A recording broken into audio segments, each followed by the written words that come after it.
Everyone talks about how hard it is to move to Switzerland because of visas, jobs, and language. But honestly, one of the hardest parts might be finding an apartment. And if you're an expat, foreign worker, or someone planning to move here, this video might save you a lot of stress because apartment hunting in Switzerland can be extremely competitive and sometimes very frustrating. Today, I'll share my experience and what nobody tells you before moving here.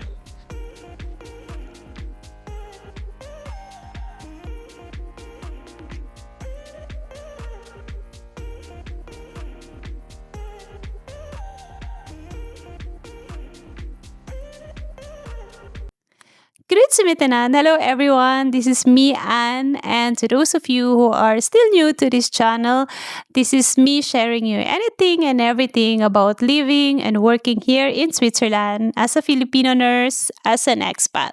So right now, we have a weekend off, and since the weather is not really that good today. So, naisip ko na lang na to share to you guys my journey way back 2023, yung naghahanap ako ng apartment here in Switzerland. So, ano ba yung mga tips? Ano ba yung mga first step na ginawa ko? And ano ba yung mga preparation na ginawa ko to find a perfect apartment na suitable for me and of course for my partner? So one of the major cause of stress talaga from moving from one country to another is the apartment hunting. So napagdaanan din po namin yon. So way back 2023 when we decided to move from Germany to Switzerland, after finding an employer, ang sinunod talaga naming hanapin is the apartment, of course. Syempre, 'di ba, kung saan ba namin gustong tumira, kung saan yung area, and of course kung suitable, accessible para sa aming dalawa going to work. So, my first work was in Canton or region, Argao. I was working in a government hospital there. It's a Canton hospital. And then we decided na magstay lang muna kami sa Vigi Bonong. So, it's a personal bonong. So, it means para yun sa mga employees, temporarily, kung gusto muna magstay doon. So, we stayed there for around 3 months. 3 months. During the 3 months, naghahanap na kami ng apartment. So, ano yung mga website na pinuntahan namin? Yung lagi naming pinupuntahan na website is the emuscout24.ch and Plotbox and comparis.ch. Yun yung three main websites that you can look if you want to find an apartment here in Switzerland. And also the Facebook Marketplace, kaso medyo hindi masyadong safe. So mas maganda dun sa first three na sinabi ko. So, yun. If you found the apartment, syempre sa website, di ba, bibigay mo yung details mo, number mo, and then they will call you for the Besichtigung.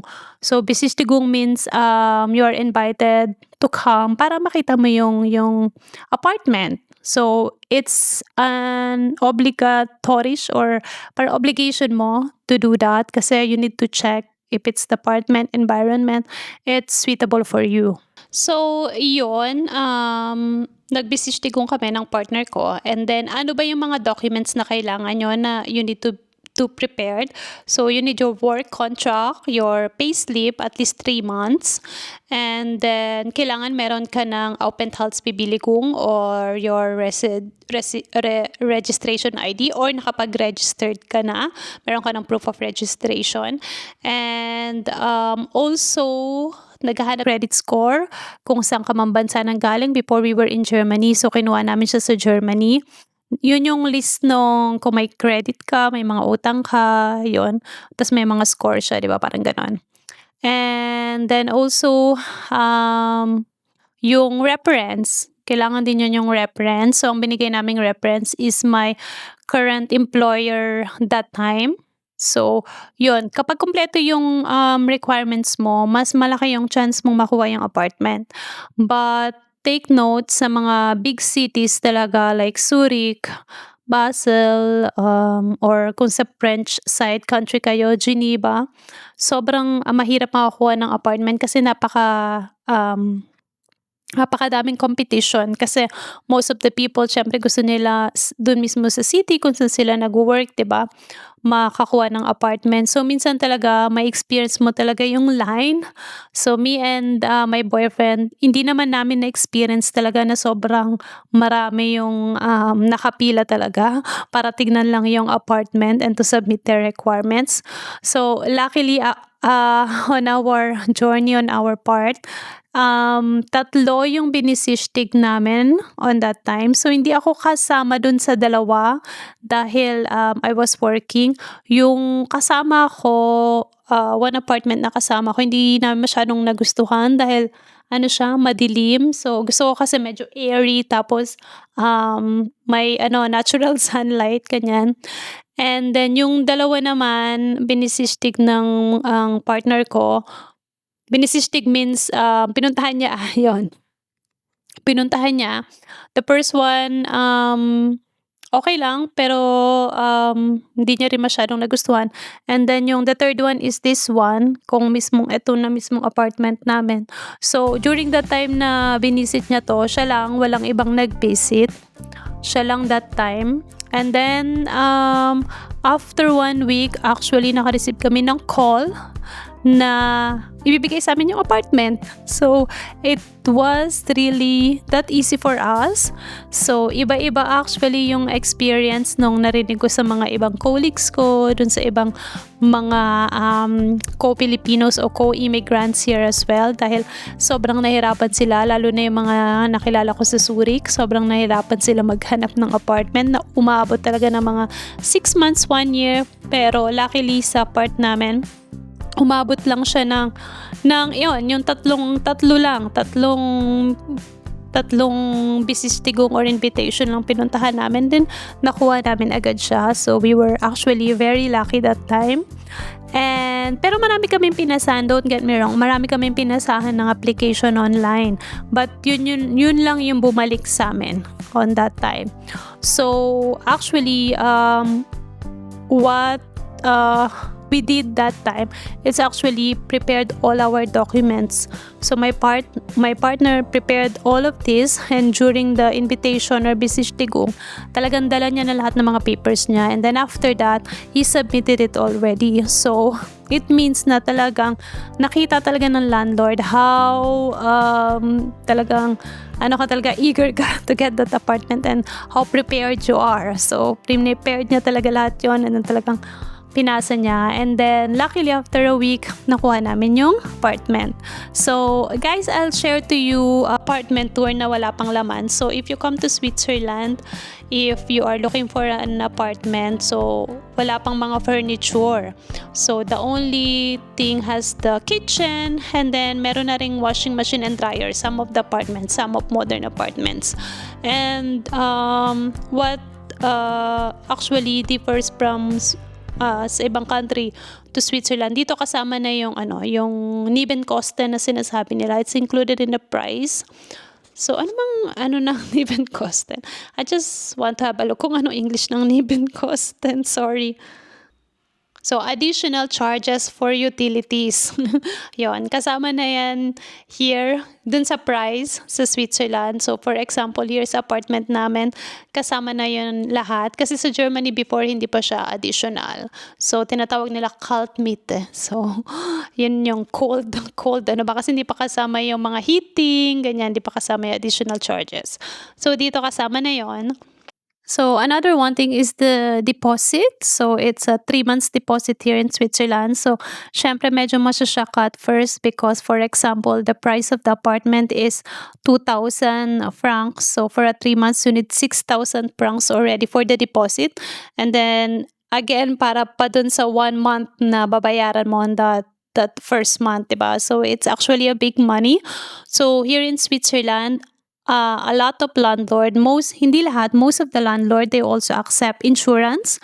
So dito you have the option to get the deposit insurance.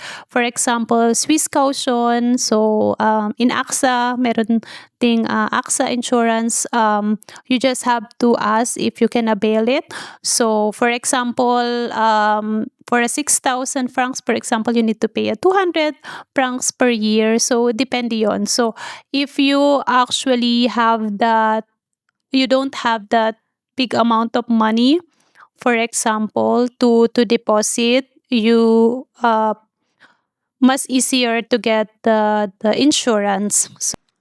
So, rejections really happen. It's okay, guys. Sometimes talaga may mga landlord na hindi na nagre-reply, and then sometimes feeling mo na tignan mo na yung apartment, feeling mo okay naman yung pag-uusap niyo ng landlord pero hindi na ibigay sa'yo, 'di ba? So, that's okay. Ano lang, try lang, apply lang ng apply. So, another one you need to be considered is, of course, the location, if it is accessible. So, I always choose, since wala naman akong sasakyan, I always choose the location na malapit sa mga bus stops, malapit sa mga train stop, 'di ba? Sa mga train station, kasi mas accessible yon sa akin. Well, medyo mas mahal syempre kapag ganon, but it also save me time as well. So, dito sa area namin, sa place, malapit lang yung train stop. It's just like 2 minutes walk, and meron din mga bus stop. Doon rin lang 2 minutes walk. So, accessible siya sa akin kasi wala naman akong sasakyan. So, kapag syempre nakatira ako sa medyo malayo, hindi accessible yung transportation, nagko-cost naman yun ng time ko. So, it's up to you guys. Kung meron ka naman sasakyan, of course, you can live a little bit further dun sa pinagtatrabahuan mo or sa city, and then makaka-save ka ng parang mga few hundred francs kasi mas mura syempre kapag medyo out of town, kapag yung countryside, medyo mas mura pa mga apartment doon. So, what really helped us is that we prepared the documents earlier, and then we expand the radius kung saan kami maghanap ng mga apartment. We chose 3 different websites. Nag-apply talaga kami dyan continuously. And also my partner, he's good at replying emails. So, talagang nagre-respond talaga siya quickly and professionally as well. So, ayun guys, I know apartment hunting can be very stressful. Alam ko po yan. And also, moving, di ba, yung mga furnitures, sobrang stressful din yan. But it is part of the moving out process kapag nag-move ka from one country to another. So, yun talaga, pagdadaanan talaga siya. So, don't be frustrated about it. So, one day, isipin mo na lang, okay, I did that, diba? So, yun lang po. Thank you guys for watching this channel. And if you have any other question, please feel free to message or comment me down below. So, thank you, and I see you guys again on my next video. Ciao, merci, adieu, bye!